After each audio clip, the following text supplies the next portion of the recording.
oh, oh, oh, oh. Hi, guys. Okay, let me see this so that I can read the questions. Hello, hello, hello. Hi. Everybody, welcome. Welcome. Shanice. Hi, Shayla. Hi, Sarah. Hey, everybody. Hi. I am so happy to be here with you. Vanessa, I see you. Hi, Nicole. And I know that Michael is next to you. So hi, Michael, as well. If I do not, if your Insta name is, if it's not a name that I know, I'm going to say hi by your Insta name. Hey, Leah!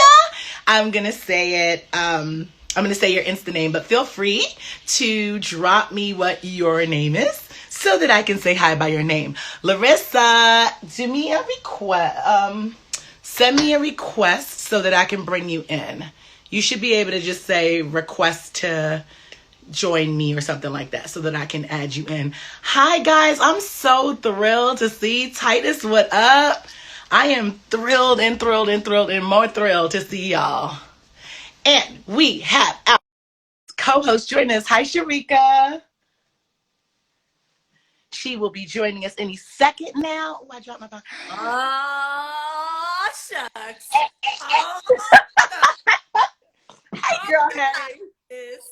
It's happening. It is happening. This is so long in the making, you guys. So overdue. Oh my gosh. I've never done this before, so bear with me of any technical difficulties. Hey, y'all. We are all a family. Here. Oh, snap. Hey to you. Hey, two of us. Hi, guys. Hey, George. Hey, Vince. Hey, BWL family. Grape Chic. So much of my Sukari. Hi. Oh, my God. Can we just share this moment? Hey, Ab.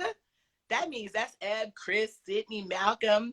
What up, Dad? We are so thrilled to be able to share this with you. Larissa is, we met through wine, but we are now just peanut butter and jelly. PBJ. She's just an awesome person.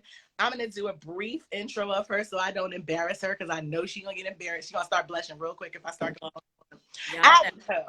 Larissa, since some people care about credentials and wine education. Ain't it a thing now? It is a thing. So, Larissa is the holder of the WSET 3 certification. She is a certified sommelier through the Court of Master Sommeliers. She is an incredible woman in wine sales for Fiji Water. Is it Fiji as the parent company? Yeah, Fiji Water, Justin, Landmark, and now JNSQ Wines. All of the wine things. I broke my Corvin. Y'all hear that sound?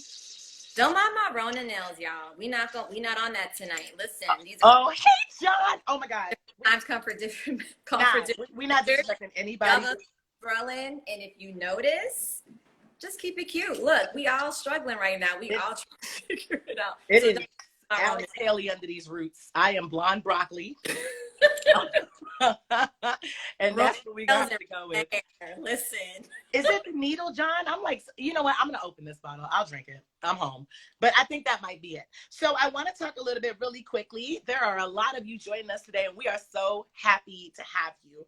So our normal format is for 30 minutes. We are going to talk about one of the 18 Noble Grapes. Tonight, our grape is Chenin Blanc. This, Larissa and I both have the same philosophy when it comes to wine education about it being approachable and fun, but it being factual. So we are going to drop some gems. Y'all are going to easily be able to go into a store and get you a bottle of Chenin from all types of places where the bottle might not say Chenin Blanc, but we're going to help you understand when you see something on a menu or in a store, even if the bottle doesn't say it, what the actual grape is. So we're going to keep the first half hour exactly the way we always do.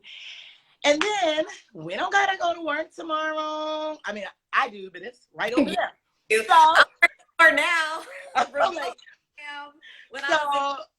hang out for a little bit afterwards, and we're gonna chill out and we're gonna talk about a lot of things. I've joined so many great lives today, so many amazing discussions. And I think Jacqueline and John are here. They had the most amazing conversation earlier with Chell and her husband Pete. So we're gonna continue that in the second half hour. But for now, we are shinning on them. Shinning on them. That is the hashtag of the night. So if you screenshot this and you post it, it is hashtag Shinning on them. Okay? All right, cool. I'm super sad that I was not a part of that epic moment where that hashtag was created, but we just don't work. We gonna work with one it. night at Corpus when everything opens again. Hi, Denise. Oh my goodness. So hey y'all, I just want y'all to see. I see y'all. Thank you so much for joining us right now. This is so dope. Like, thank you for supporting us tonight. Thank you. Appreciate y'all. So hashtag shitting on them. All right. So we getting into this grape, Larissa. Let's do it. We have 3 wines to go through tonight with you guys. We decided for the first wine, Larissa and I will drink the same grape from the same reason. So we're going to start with the home of Chenin Blanc, which is in the Loire Valley in France. And we are drinking Vouvray. So, yeah, we're going to, you want to do it on 3? Put the bottles up? Yep. 1, 2, 3. Let me get the right. Dang. Okay, so I am drinking Champelou. Dang. Hold on. This is a small family-owned winery. They have, I think, about 21 hectares. They've been making wine since 1983, and this is their 2018 Vouvray, 100% Chenin Blanc. Yes. I am drinking the Sauvignon Vouvray. It's a 2018. This is a very notable winemaker. They have from all parts of the Loire Valley. They make amazing wines. And so I've been put onto this Vouvray for a couple years now. This is the 2018.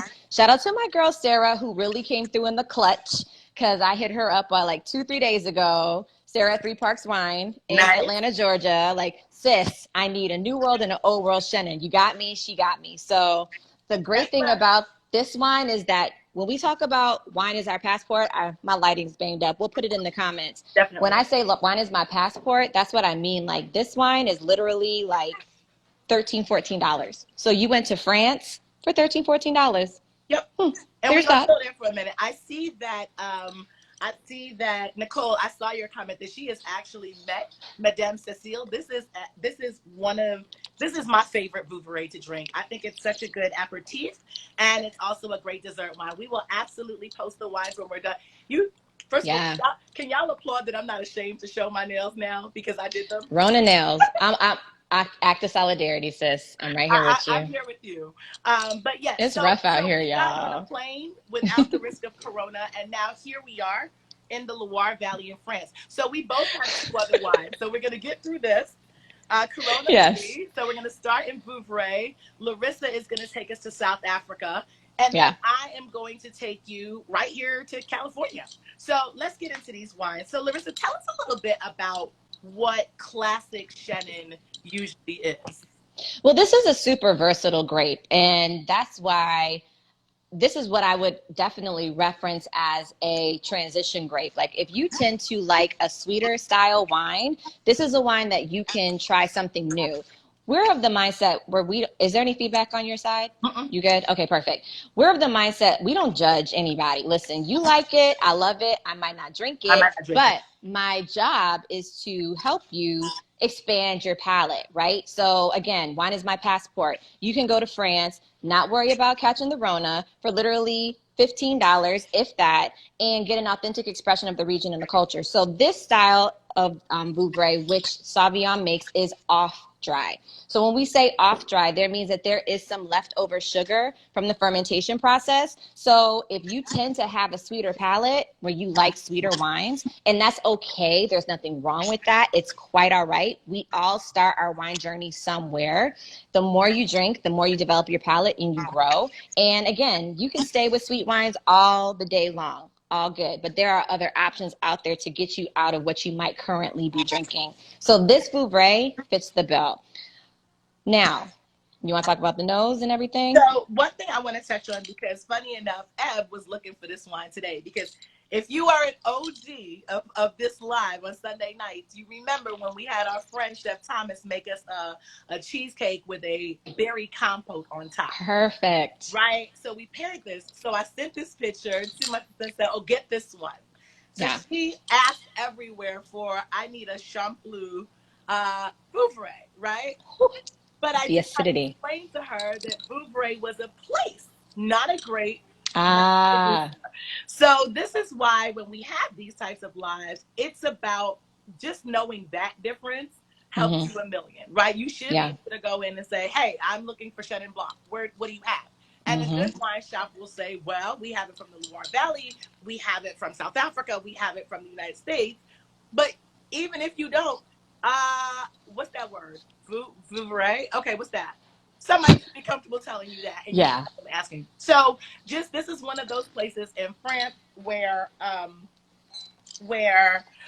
you're not going to see Chenin Blanc on the bottle. You're going to see a place, The and region. Mm-hmm. not the specific grape. So, Larissa, you're enjoying an off dry style. I'm enjoying the very dry one. There is a little bit of Perfect. RS in this, It was but meant to I be. think that it's high enough in acidity that it's a great aperitif. Like, this is a great wine to pour when the party is just trickling in, and you can have it with dessert. So this is a full spectrum wine over here. Tell us about yours. So this is a wine that, again, is off dry, so it's a little bit sweeter on the palate, but it's not too sweet. I would pair this with a spicy food, or as you mentioned, that cheesecake with was it the blueberry compote? Something Strawberry. sweeter, strawberry compote to kind of like accent those flavors and aromas. Perfect. So wines that tend to be off dry, tend to have a bit more sugar in them, and they pair beautifully. Yes, I see you, shall we wine. What is residual sugar? RS, excuse me. Bring it down a bit. So residual sugar is what is left over in the fermentation process. So the fermentation process is simple. There is yeast that's introduced to what we call the grape must. The yeast eats up the sugar, and the amount of sugar that's left, if any, is what would be referenced as residual sugar. So many wines are, fermented until they're dry, bone dry. With certain wine styles, based on what the winemaker wants to happen, they will stop the fermentation process, or the fermentation process may stop itself based on if the yeast died off early.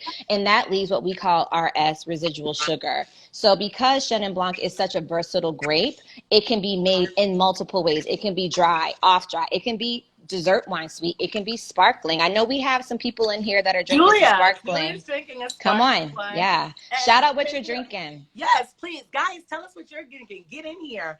I love this. She's loving it. She's got a South African. So my sister's drinking, again, they got ones from South Africa, but it's the same thing. And I think I saw in the comments the acidity. These wines can age. The And if acidity, you yeah. ever had the opportunity, if you live in New York, once everything opens again, go see Pascaline. You can drink some aged Chenin that is absolutely amazing. It's delicious. Mm-hmm. Who's drinking Bordeaux? Left flank or right flank, since you fancy on it? And for those of you who need to know what acidity feels like, take a sip of a wine and then pay attention to what happens with your salivary glands. They're going to start to work they're going to work overtime with the wine that has higher acidity. So the way that it feels on your palate, and that's going to be the balance, if you will, of like, is this a wine that's higher in acidity, or is this a wine that's lower in acidity? I am really trying to keep up with y'all comments. Hold on. Let me see if Yeah. there's a way that I You can can view also, the it's screen. hard to see it when it's two of us talking, but if there's a Yeah. question that you guys, we don't catch, utilize the question functionality and send it to us so that we can answer it. All right, so here we are. Can we talk a little bit about the soils of Vouvray? Oh, come on with it. I Go mean, we ahead, sis. should, because terroir is such an interesting thing. It Where in is. America, we use the word terroir very differently than how the French in particular use it. The French use terroir to refer to a very specific place and characteristic of where the grape is growing, and climate has such an impact on these wines. So the soils in Vouvray, they tend to be very well aerated. I mean, this is optimal climate for them to grow. It's a relatively long growing season, but the grapes, they don't over ripen with sweetness. They maintain this beautiful acidity that is just delicious. So you can have minerality from the wine. You can, Jack is saying you did a life work. We got two more wines to go. Look, y'all know my life. I got a 4-year-old with leadership skills. Let's And so I think that, like, when you start tasting and exploring. Like if whatever Chenin you have tonight, you're drinking it. If you like it, the next time you go into the wine shop, aka the airport, let that passport take you somewhere else. Hey. Or go elsewhere. Oh shoot, I loved it in the Loire Valley. I'm gonna go to South Africa then and try one from there.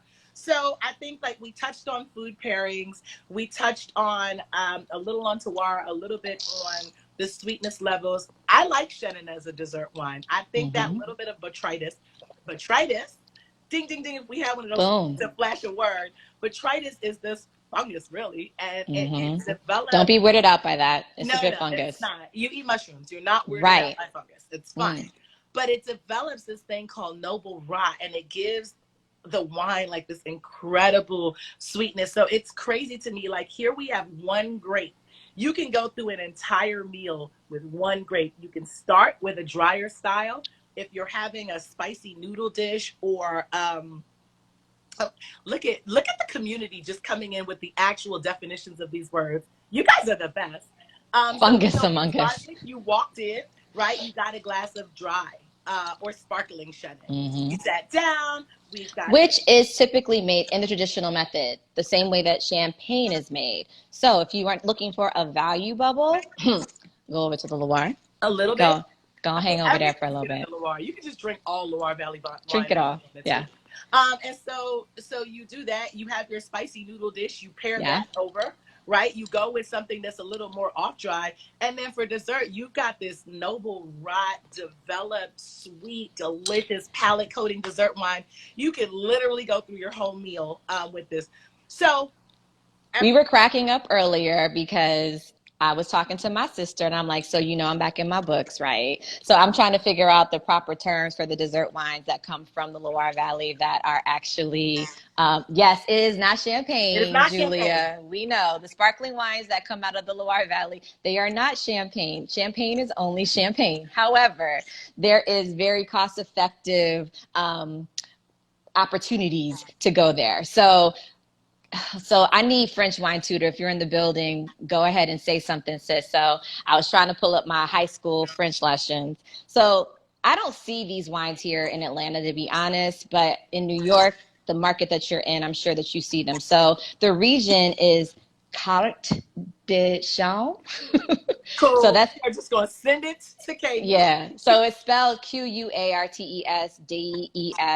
Chaummes, Carte de Champs, and Bonzo. Those are the two regions that have that particular dessert wine that Shakira was referencing. And it's delicious. And there are so many. I mean, we will do eventually an entire session on So You're Not Drinking Champagne and go through everything else that you can drink. Sure. Sparkling wine made the same style, but we're going to stick with Chenin. So on the nose of yours, we're in Vouvray. What are you getting from this? So the fruit is really ripe on this. So I'm getting peach, apricot, maybe even a touch of mango, definitely some pear. I'm here. I'm getting a lot of yellow apple. Yes. Queen. That was my next. A little bit of honey fruit, not candy. Honey fruit. Yes, honey, flowers, white flowers, pretty white flowers. It's just a very pretty nose. Melon. Yeah, this is just nice to. Yeah. Oh, come on, Anna. Look at that pronunciation for you.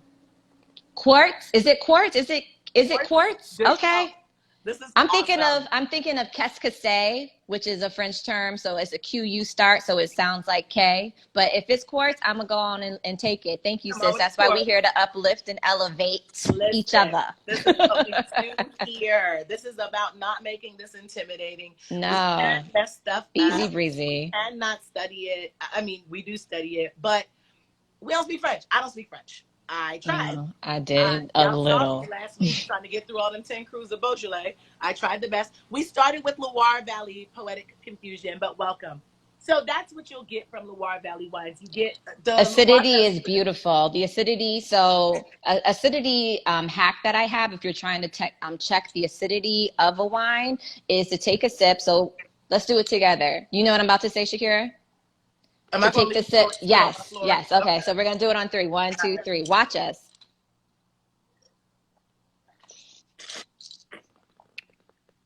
So you take the wine, you wash it over your right. That's a high acidity wine. So you take the wine, you wash it over your palate, and then you lean forward, and the saliva literally rushes. If it's a high acidity wine, it's going to rush to the front of your Quickly. mouth. So you got to practice this first before you go to your tasting group and try to, flex.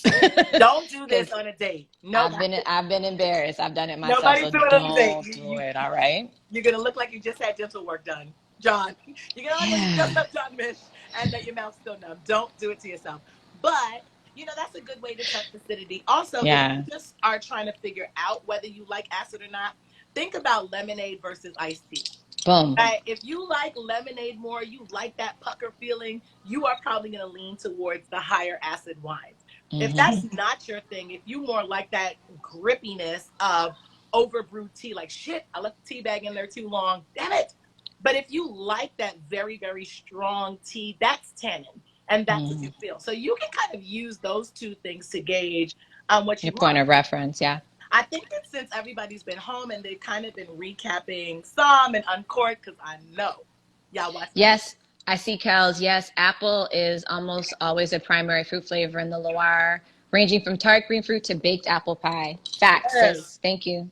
So when you see people blind tasting is actually a skill that anyone can develop, but it's difficult. It takes time. Like everybody on here, Nicole, I taste with a lot of people on here. We have had wines where I am sure I know what this is because I got that nose right, I got the palate right. And when you see what it is like you were supposed to be in Chicago and you were in Chile somewhere. Like it's just wrong. So it is okay. It's humbling. It's but really humbling. when you're blind tasting and when you're tasting wine in general, you're building a mental Rolodex, right? Absolutely. You do not know what baked apple versus regular apple tastes like unless you actively think about, well, if I blindfolded you and I fed you apple pie filling versus a slice of red delicious, right, those two things do not smell the same to you and they don't taste the same.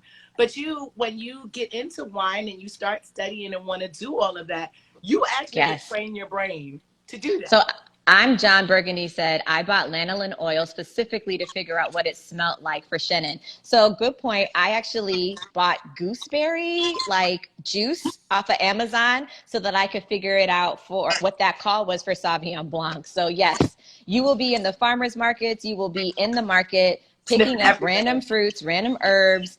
You will, if you're really into it, you'll smell a rock or two. Yeah. A wet rock versus a wet rock versus a dry rock. You'll do it all because, again, it's all about that mental Rolodex. And once you turn it on, it stays there, but it takes somebody to turn it on for you, and wine is the thing that can do that. Yep. And so it's fun. It's actually something you can do if you want to see whether or not.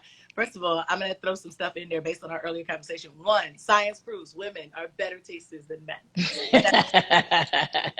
And it's because if you think about it, women, we've always got, I'm not putting on cucumber melon today. Or taste that rock. Melon, right? I want to smell like something else. So we already have this calibrated thing. Like, what a fresh bouquet of flowers smells like versus a bowl of potpourri, right? Mm-hmm. Men are not as easy. They absolutely, I know some men with incredible palates, but it's not as innate to them to kind of get these smells and stuff in their heads and to register them. So if you want to do a fun game with friends in these corona-nated times, you probably want to wait till the wrong. Yeah. So someone actually just said, "Don't go smelling fruit right now.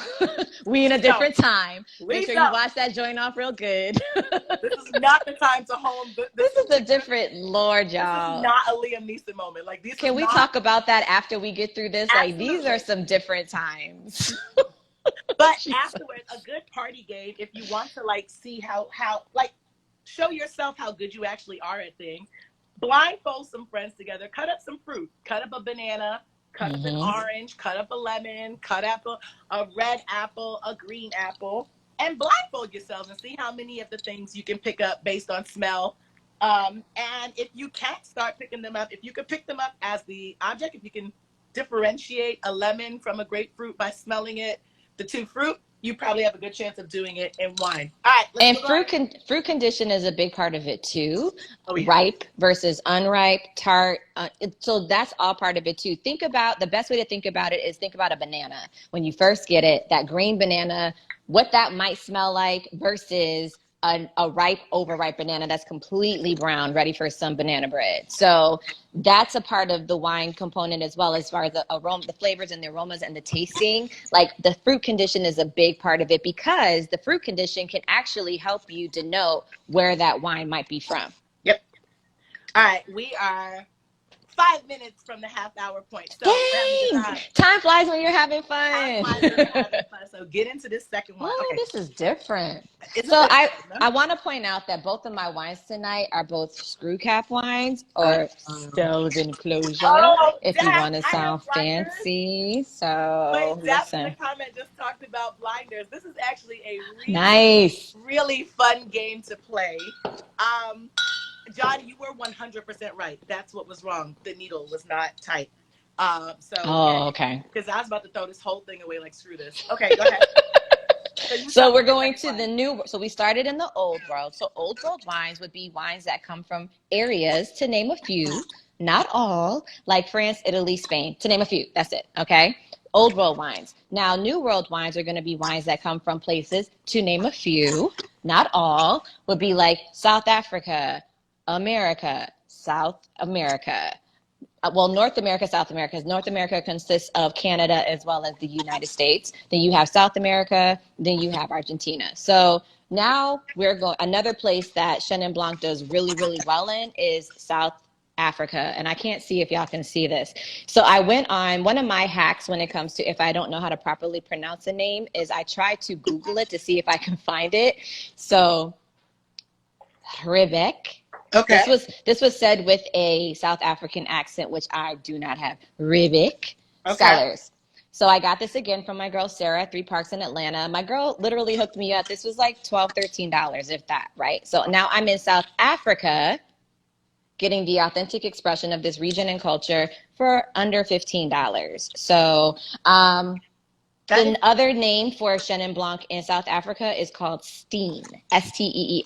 So if you see that on a label, just know. But typically, New World wines label their wines by the grape variety or grape varietal. It all depends on how much is in there. So this actually says Chenin Blanc on the label versus the Vouvray that we both just had that did not have Chenin Blanc on the label. Yep. So those are one of the key components when you're going into a wine shop and trying to understand how do I read a label. New World wines, you don't really have to guess it.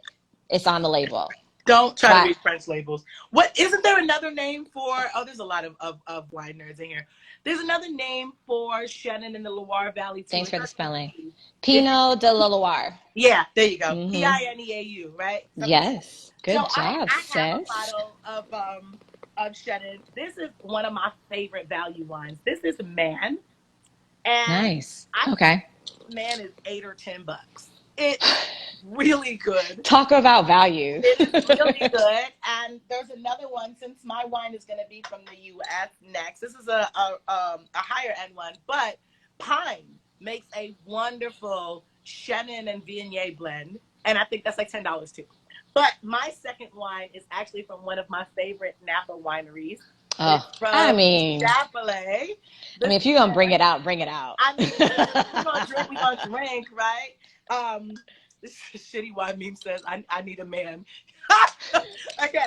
But yeah, so this is a very unique wine in that you cannot buy it anywhere but at Chapelet. So awesome. I the shit out of them. I love Chapelet Winery. It is absolutely one of my favorite wineries. Julia is not interested in driving up Spring Mountain when we go to Napa, but we are driving up Spring Mountain. Okay, yes, we will absolutely post these wines. Don't worry. Yeah, absolutely. We got you. One too. Yes. So in the comments, there are a ton of great. I see all the everything y'all are posting are all solid. Absolutely. All right, so now you're in South Africa and I'm in the U.S. How did things change from from France to South Africa? So interestingly enough, this wine saw a little bit of lees aging. Ooh, so lees. So I'm like, why does this smell so different? So lees, This is what lees are. So I talked about the fermentation process. The yeast eats up the sugar and it creates CO2, alcohol, and heat, right? So once the yeast eats all the sugar, it dies and it turns into what we call lees. So the wine maker may decide to allow the wine to sit on the lees to give it some more roundness and to give it some more body, if you will. So hashtag leaves on me. Okay, that's the other hashtag of the night. Hashtag leaves on me. Okay. so Sitting on them and leaves on me. lees on me. That is Yes. the next one. Okay. Give me all the leads. Yes, yes, yes. So there's sometimes where a winemaker will add that to component to it, and that just adds a bit more complexity to the wine. So immediately when I smelled this wine, I just picked up different notes from it. But being in South Africa, this is going to be what we would reference as a warmer climate. It's going to have some definite influence from the oceans and things of that sort. But I mean, this is definitely going to be ripe fruit as well. Let's talk about yours. Since you touched a little bit on leaves, the only other thing I'm going to say, there's a thing called botanaging, right? So you can either let it sit on the leaves, or you can stir it. Stir it up. You stir the pot, right? And what that does is just allows the wine to develop a texture. So if you like body in wine, and remember, body is not something that you can see. Body is a mouthfeel. So how it feels. For whole milk versus skim milk, you are gonna like your white wine. Throw some leaves on that bitch. Let me tell you something. You're also lazy. Throw some leaves on that.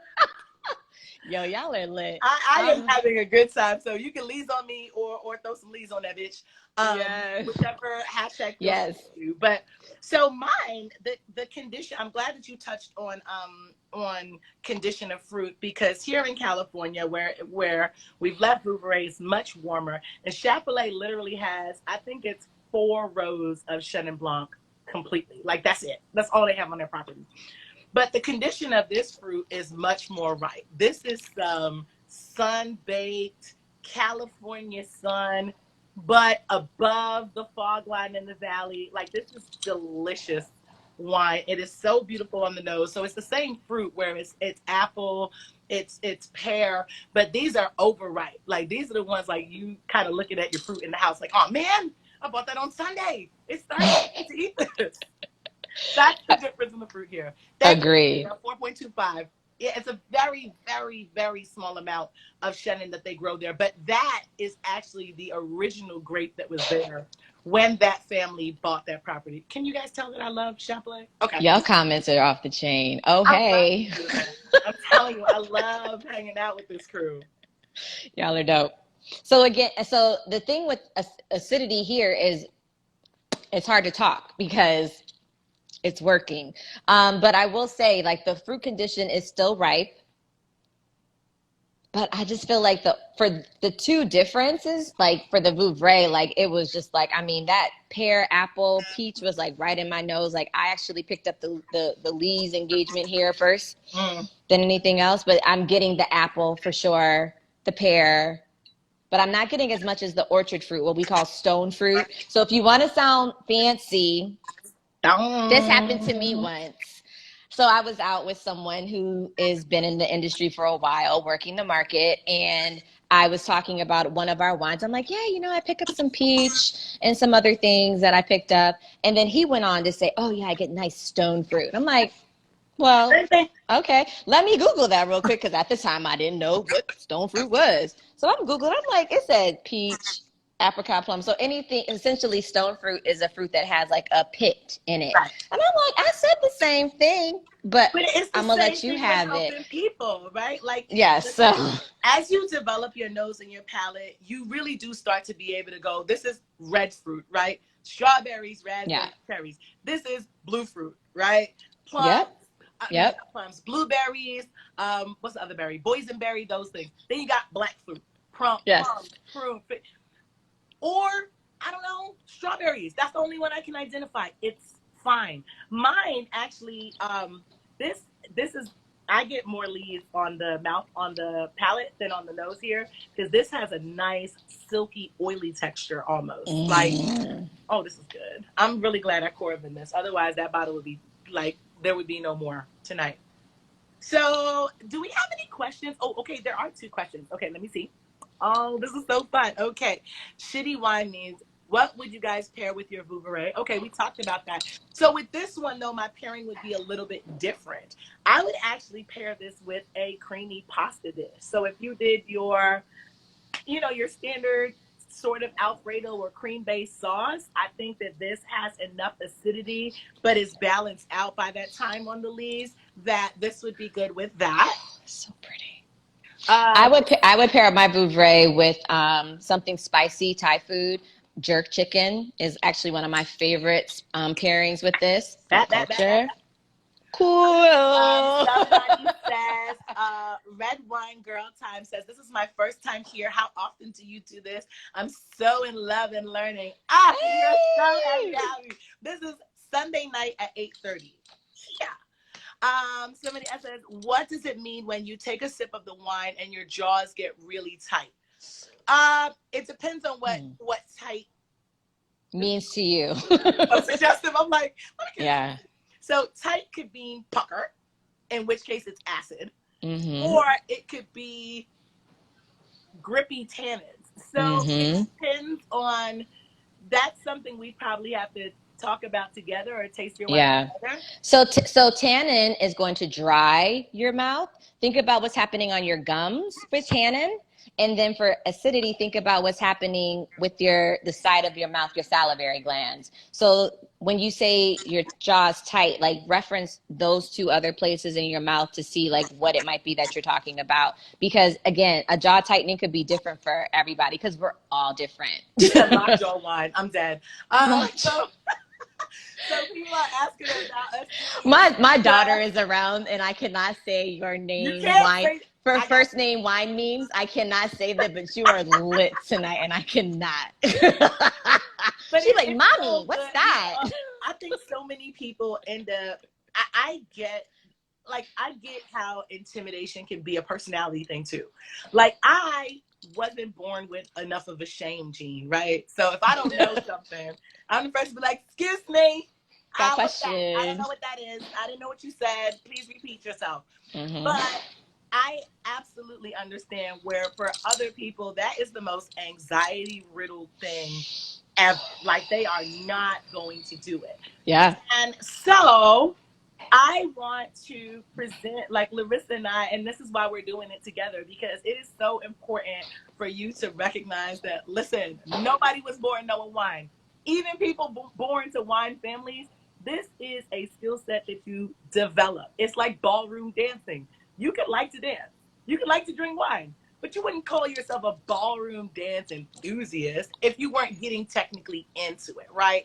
And so to get into wine technically, you just need somebody to tell you something. Ebony loves Sauvignon Blanc, right?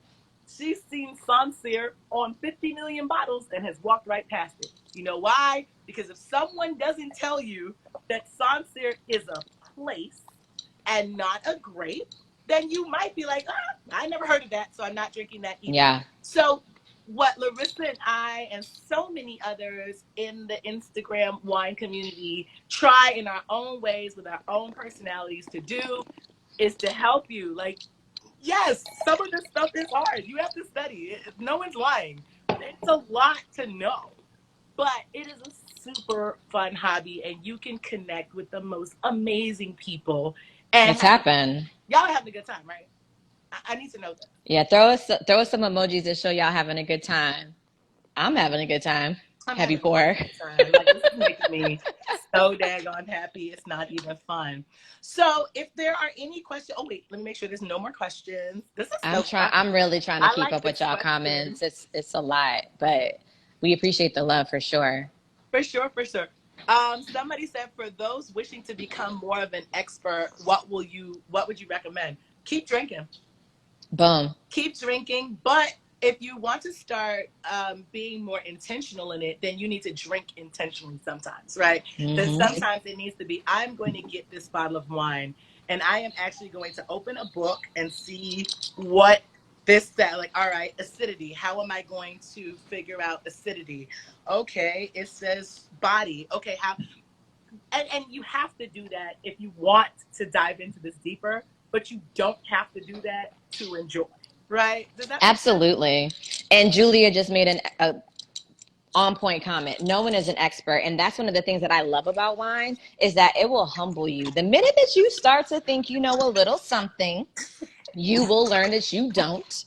And, it keeps you humble. Like wine is at the end of the day, it's supposed to be fun. When you think about the old world wine regions, like Italy, France, like wine was made to pair with food. It was about community. It was about bringing people together. That's what wine at its essence is, like reminding us of what brings us together versus what tears us apart. And we get so caught up in the minutia of education and everything that it can get lost in it. But wine is a factual thing. So if you want to be an enthusiast, but you still have to learn something. You brought up the perfect example, Shakira. Like you can't say that you're a football enthusiast and then don't know what a first down is, right? Like you just No, not credible. You can't no. do that. You So can there are like things football. there are basic things that you have to do. So go to wine tastings, as Shakira said. Go to wine, drink more. So go to wine tastings at your local wine shops, support small business. Yep. And then on top of that, there are some really great books out there. Like I think Wine Folly, their Wine infographics Folly. are I wish I could. amazing. Okay. I got one right That's here. all good. They have two The books, phone is but standing up on the wine Bible right now. That. Let me not drop my glass because I'll cry on this live with y'all. so there's Wine Folly. You got the Wine Bob. So don't we have Jacqueline? Ain't you start helping to make the next I'm version about of to this, say Jacqueline's sis? about to be a diploma student. Okay. You know what I'm saying? Like there's all kinds of resources out there for you. There are different classes that you can take.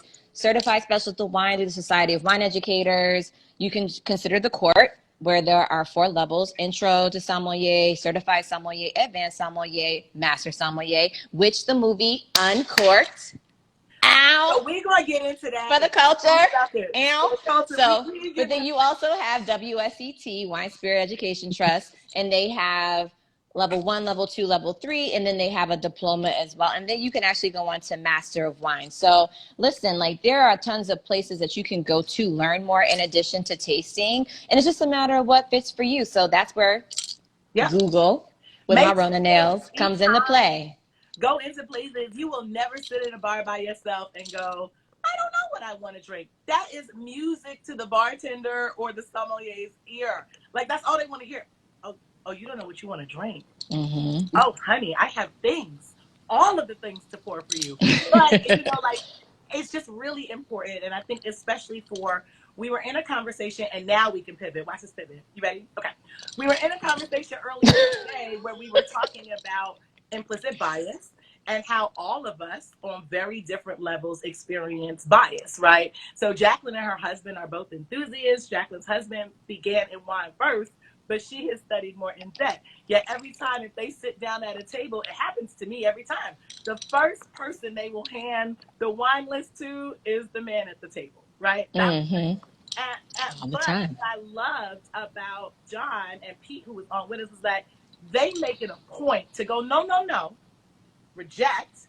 She's the one you need to be giving that to. Yeah. So it's the same thing. I think that Uncorked, when I saw some of the commentary, it was mildly triggered. It wasn't meant to be a factual movie. If you want to see if you want to see the actual process of becoming a master sommelier on Hulu right now, you can watch some. It is actually the first wine movie that Dylan was in. It's how most of us know him. That's where most Watch of our wine that. journeys really began. Like That is a factual depiction of of what what the it's like process is to to go from become. advanced to master.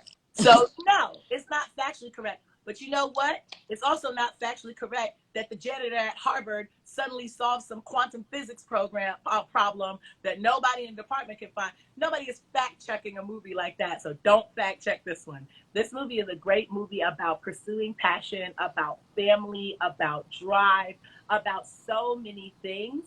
It is not meant to teach you about the specifics of wine. No, you cannot just take an exam and decide you want to be a master sommelier. That's not how it works.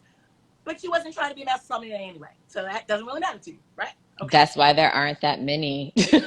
Okay. And you really have to commit to, if you're trying to go that route, you really have to commit to being in service, being in the restaurant world. Like if you have no intentions on being on somebody's restaurant floor, then that's just not the route for you. point blank period. Once you go from certified to try to go to advanced, like it's much more difficult to get accepted into the program because they are so focused on service. Like when the documentary came out, of course it opened the floodgates and people were intrigued. But if you're not trying to be on the floor, then, you know, check out CSW or WSCT. And it all Listen, depends on what you want to do, right? Like it everybody's does. style. But if So you're going to be a master I'm sommelier, to get never, to master sommelier, you have to be on you somebody's have to work floor in a or restaurant. on somebody's retail shop. You're not going to be an enthusiast that's just going to climb up the ranks, because there's just too much that's needed to know from a service basis to get you to that next level. It's And not even retail. The court has changed it now. You have to work the floor in a boom. restaurant So for there's that. 3 years before you can apply for an advance. So personally, I don't ever Oh, want to boom. work the floor in a restaurant. But the So court, much respect for those who do, listen to me. We because gonna it talk about the is court in a minute. it's a Anna passion. is on here. I think I saw Jeff earlier. Like, you have to be on the floor to be a master sommelier, period. Boom. To even be able to take the exam for it, you need to be on the floor. I have made a decision to pursue the court because the style that they use to teach is the style that I like to use when I talk to people. So for me, blind tasting is important to be able to talk to it in terms that other people would understand. So that method and that style of learning just worked best for me. But earlier today, we talked about something like this whole thing now, like everybody thinks they're a som. A som is a job title. The same way you can have a Juris Doctorate degree and Come not on. be a lawyer, you Woo. could have passed the court, you could have passed WSET, but if you're not actually working, you're not a sommelier. So when someone asks me, "Oh my God, are you a som?" No, but I've taken a number of educational classes to step up my credentials. There you go.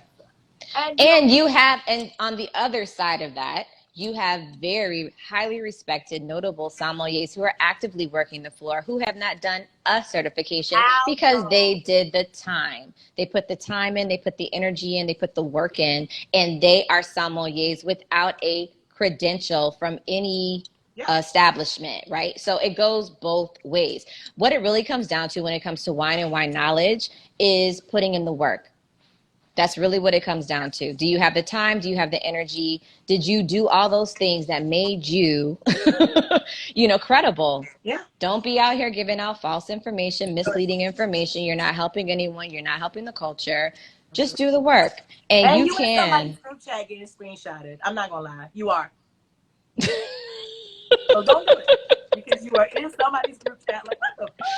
And this is where we turn and pivot. Okay, so I want to take 2 seconds before everybody drops off because we're at 9:17 now. But I want to take a moment because there are a lot of people in the community here and a lot of the influencer communities here. Right now, there are numbers out there that show, without more help from the government after this Rona situation, 75% of restaurants in New York City will not be able to reopen. It's real, y'all. There's a petition that has been circulating. And I'm floored that not even 75,000 people have signed it. When in a city like New York, most people go out to dinner, literally 3, 4, 5 times a week. So everybody, we are going to put something out. Follow our pages, my influencers. I'm going to share it with you. We are working on something now, but I'm going to need you guys all to take a pledge to use your influence.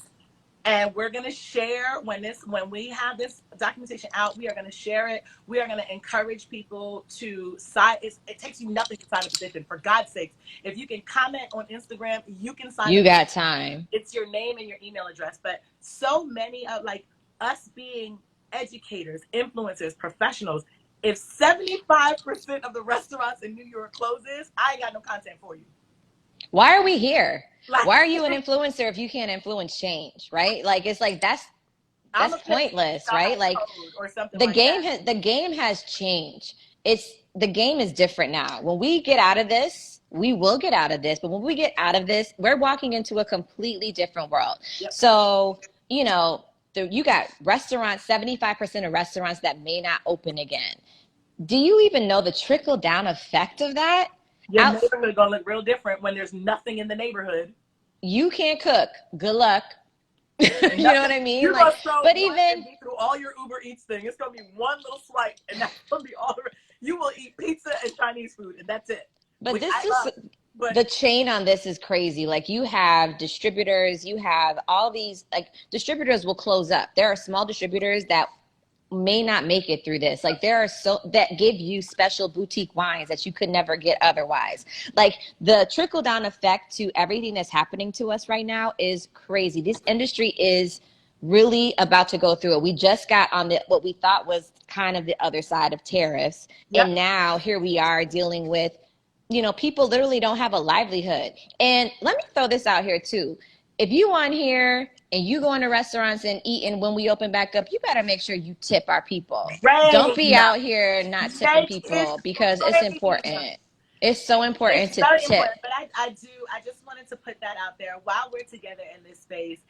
I do not consider myself an influencer, but I do recognize that I influence what somebody might buy to drink, where somebody might go to eat. And so, in our own ways, the fact that we have a platform on social media, we are influencers.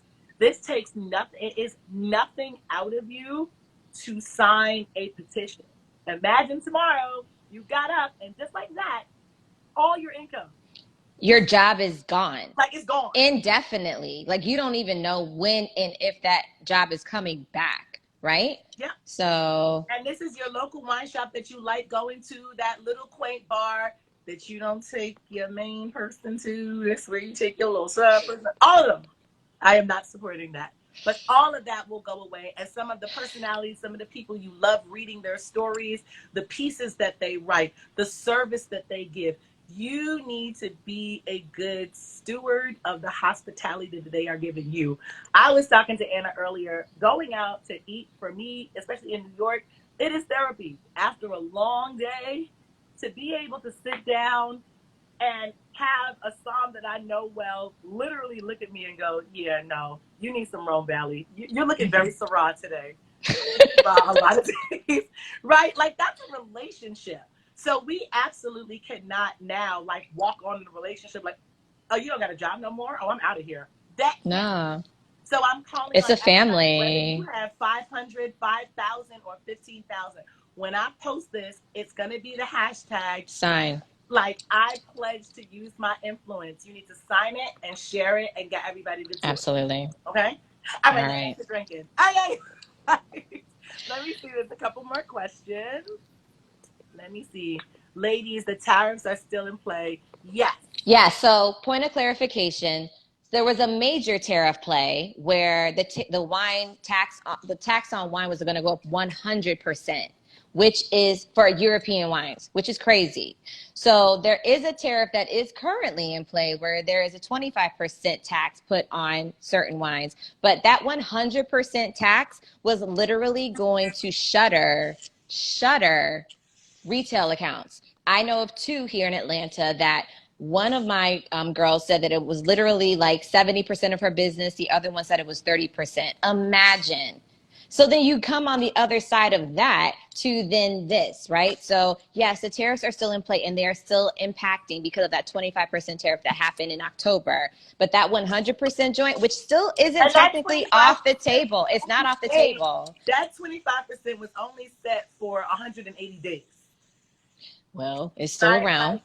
Like thank you. Julia just posted. Exactly. Got That was 180. It's not off the now hopefully table. That that 180, Rona, that 100% is not off the table. hopefully that Exactly. Rona is gonna keep it away a little bit longer. Lord Um, knows. but and you need to think of like America's very weird with a 3-tier system. And it's not just wine. You like imported cheese, olive oil, huh? Because all of that, literally your stuff will double in price. And your favorite businesses, that small owned shop in your neighborhood where they always hold the good stuff for you, that you will literally not be able to get it anymore. And I've seen people putting misinformation out there like, oh, well, it's fine. We'll just drink more California wine. No, you won't. That's Listen, not how that works either. the the U.S. Vintner Association, I don't know the technical name, they're not for this. So they are, listen, no one wins in this. So there's been a lot that's been put on the wine industry literally since 2020. We watching it 2020 like, hey, new year, happy new year, new me. And like all this stuff, like just like kind of just started compounding. So this is the time where we genuinely have to come together as a family and work together to create change. So use So your it's influence, people doing use it. your platform, and make a positive change. Y'all That know is the I'm a one thing that we habitual still feather have the ruffler. opportunity to do. I am a habitual feather ruffler. If I see this thing go out and I see that you're an influencer that I am connected with and you don't repost it, I'm telling you now, expect a DM from me. Because there's nothing to influence if we let the industry go to shit. Like that's Yeah. just, it's really that simple. And I have so many, friends that are trying to pivot, that are trying to keep their businesses open. Small businesses, more so than your large companies, are actually families. So even the emotional weight of having to lay off your whole staff that you love, their kids, their family, you guys are together every day, and now you got to tell them we just can't do it. Like, you have to think about all that. Like, there's a very, Mm-hmm. very human component to it. And if you follow Anna Christina, she's in here, you should actually follow her, because she's doing a series, and she talks to different people from different aspects of how this is affecting them. I mean, we've talked as a consumer, right? Like, I mean, I can support and do a little, but everything has a trickle down, right? And Yep. as this drags on, people aren't going to be as enthusiastic about buying gift cards, right? You've ordered 10 boxes of wine in the first week. It's going to take you some time before you order more And of that. So we have to just do our part. I think that this is a wonderful community. We are at 4 minutes. Instagram's going to cut us off because it's been an hour. okay, got it. Larissa, Dang. my Oh my God. co-sister, I had so much fun here. we had so much fun having you. To everybody that joined in, I see you got hashtag shitting on them. Hashtag those leaves on that bitch. Hashtag leaves on me. Screenshot this, post this. Had a great time. By Wednesday, I work for the hospital, so please give me some time. But by Wednesday, I will let you guys know what the next grape is. We will be back here next Sunday, and we're going to do this again. Cheers, Shakira. Thank you so much for having me here today. I had so much fun. You know, we've been rocking since day one Day one. with these virtual tastings, but thank you for including me today. I am beyond honored. And make sure y'all check out Sis's Huffington Post feature, because she did get into the Huffington Post for That's her it. virtual tastings. So she's doing major things, and I cannot wait to see what's next on the horizon for you, sis. Keep going. For us. Stay low, keep Cheers, firing. guys. Stay healthy. Stay Rona free. Love y'all. Bye. Cheers, y'all. Bye.